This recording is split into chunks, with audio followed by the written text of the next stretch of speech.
How can I be certain about anything in life this Easter? You see, life's full of uncertainties, isn't it? We have uncertainties all around us because of the year that we've had. This horrible pandemic, full of grief and loss and pain and uncertainty about finances, about social settings, about shopping, about schooling.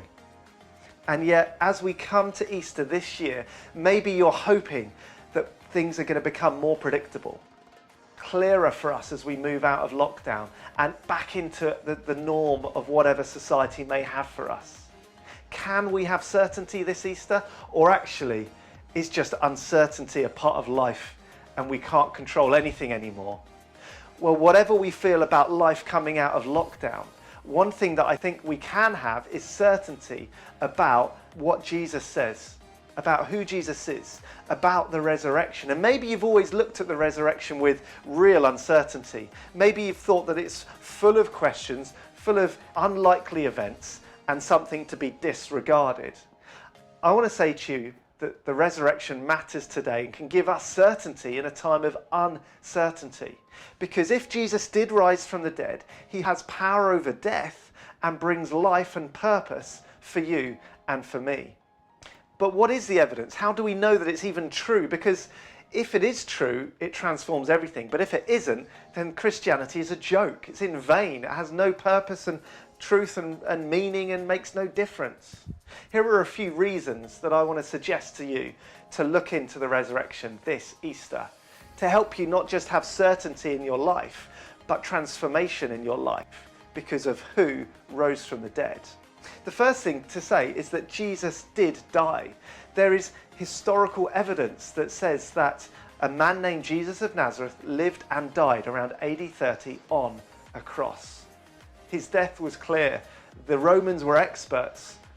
They made sure he was dead. And the Gospels in the New Testament of the Bible testify and explain and record that clearly. Secondly, if there is a God who sent his Son to this earth, then it is understandable that he is a creator. He could also create life through the resurrection, through raising his Son back to life where he had died. So if we believe in a dead Jesus and a life-giving creator, then the resurrection is quite a probable outcome to the story of Easter. But let's take a step back. One of the accusations made is that it was all just a big hallucination, some emotional experience that the disciples had, and then claimed that they had this vision of Jesus, and so then they wrote and recorded that the tomb was empty, that the stone had been rolled away, and that their lives had been changed. The problem with that is that you don't have a mass hallucination, and you don't have one that is true for over 500 people and then comes into such detail in recorded accounts. We have an empty tomb with folded grave clothes. We have no reason for the body to have been stolen by the disciples because they thought that Jesus was dead, and they had no cause to know why bringing his body out of the tomb would have helped their cause. The Romans and the Jews wouldn't have stolen it. They put the body there. So what happened to the body?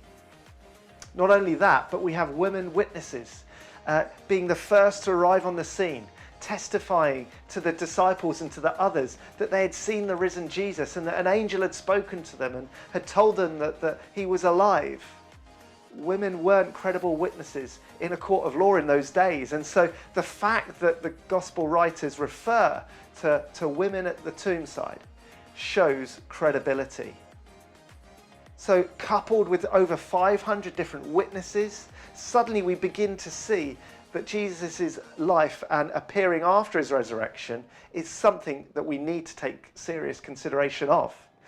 Add to that maybe the greatest thing, that the disciples changed from bewildered, afraid people in a room to bold witnesses whose lives they were ready to lay down as they were persecuted, imprisoned, and killed for believing and proclaiming in this risen Lord Jesus Christ. That doesn't happen over a lie, not over a span of some 40 years before the Gospels were written, and then seeing the church grow in the last 2,000 years. Something is going on, something miraculous, something life-giving. So this Easter, should you believe in the resurrection?